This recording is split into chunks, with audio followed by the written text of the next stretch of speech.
مزید عزاداری کی ویڈیوز کے لیے ہمارا چینل فروغ عزا سبسکرائب کیجیے، شکریہ۔ بسم اللہ الرحمن الرحیم۔ السلام علیکم مومنین اکرام، امید ہے آپ سب خیر و عافیت سے ہوں گے۔ آج سے کچھ دہائیوں پہلے پاکستان میں مسالک کے درمیان مناظرے کا رواج عام تھا اور مختلف علماء ایک جگہ پر اکٹھے ہوتے تھے، ایک مناظرے کا موضوع طے کیا جاتا تھا اور اس پر علماء اکرام اپنے اپنے مسالک کی طرف سے دلائل دیا کرتے تھے، اور جس جگہ پر وہ مناظرہ ہوتا تھا وہاں کے ارد گرد کے لوگ بھی مناظرے میں شامل ہوتے تھے، مناظرہ سننے کے لیے، دیکھنے کے لیے۔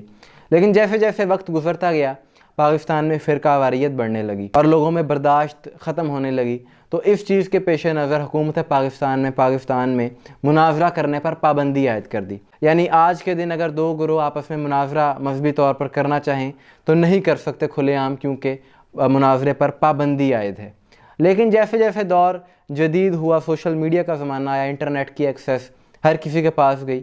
تو لوگوں نے اپنے طور پر آن لائن یہ چیزیں شروع کر دیں اور ایک دوسرے کو چیلنج کرنا شروع کر دیا، اور اب تو آن لائن مناظرہ بھی شروع ہو چکا ہے۔ اور آپ نے دیکھا ہوگا تقریباً ہر مسلک میں ایسے افراد موجود ہیں کہ جو ایک دوسرے سے مناظرہ کرتے ہیں آن لائن، اور اس کا نتیجہ لیکن کوئی نہیں نکلتا، کیونکہ اگر دو افراد، دو مسلکوں کے دو لوگ آپس میں مناظرہ کرتے ہیں تو جب مناظرے کا اختتام ہوتا ہے تو دونوں کا یہی دعویٰ ہوتا ہے کہ میں نے یہ مناظرہ جیت لیا۔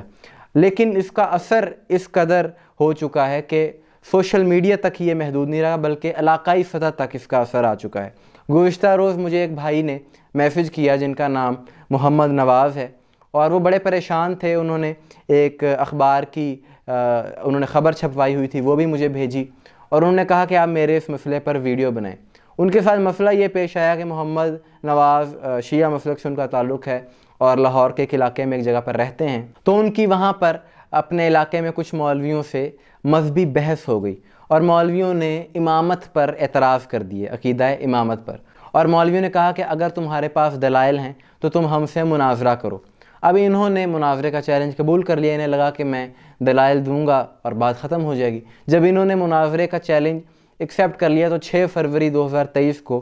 مناظرہ طے پایا اور مناظرہ ہوا۔ لیکن دوران مناظرہ بات شدت اختیار کر گئی اور بات ہاتھا پائی تک پہنچ گئی، اور وہاں پر موجود لوگوں نے وہ معاملہ رفع دفع کروایا، لیکن مولویوں نے ان پر یہ الزام لگایا محمد نواز صاحب پر کہ آپ نے صحابہ اکرام کی توہین کی ہے اور ہم آپ کو چھوڑیں گے نہیں، جس کے بعد انہیں مسلسل دھمکیاں ملنا شروع ہوئیں اور ان پر حملہ بھی ہوا، ان پر گولیاں چلائی گئیں، جس کے بعد ظاہر ہے محمد نواز صاحب بہت ڈر گئے، بہت پریشان ہوئے، اور انہوں نے تھانے میں جا کر اس چیز کے خلاف رپورٹ بھی درج کروائی۔ اب پہلی تو بات یہ ہے کہ مناظرہ اس طرح ہونا ہی نہیں چاہیے۔ ظاہر ہے جب حکومت کی طرف سے اجازت نہیں ہے تو پھر کیوں اس کو کیا جائے جب پابندی ہے اس پر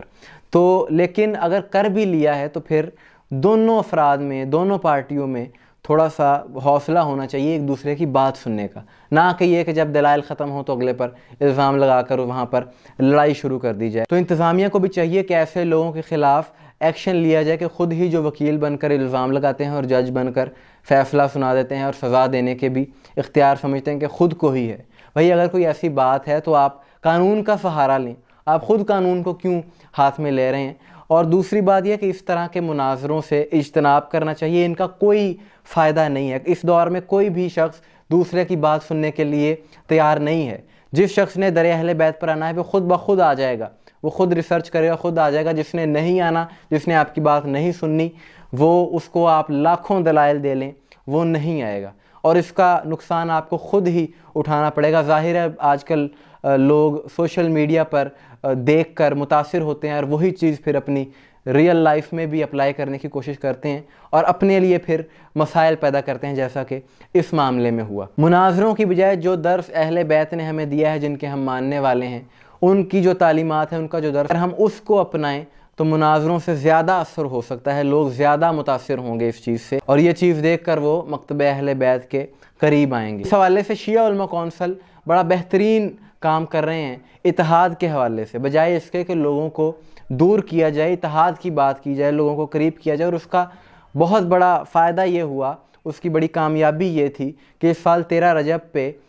یوم علی کانفرنس کا انعقاد کیا گیا ایک دیوبندی مسالک کی مسجد میں، یہ بڑی خوشائن بات تھی کہ سارے علماء نے مل کر مولا علی سے اپنی محبت کا اظہار کیا۔ تو ہم سب کو یہ چاہیے، سوشل میڈیا دیکھنے والے جو اس طرح کے جذباتی جوان ہیں، ان سب کو خاص طور پر یہ چاہیے کہ اس طرح جذباتی نہ ہوں اور اس طرح مناظروں سے اجتناب کریں، اس طرح بحث و مباحثے سے اجتناب کریں جس سے آپ کے لیے مسائل بنیں۔ آپ کی اس بارے میں کیا رائے ہے کمنٹس میں ضرور بتائیے گا۔ دعا میں یاد رکھیے گا۔ السلام علیکم ورحمۃ اللہ۔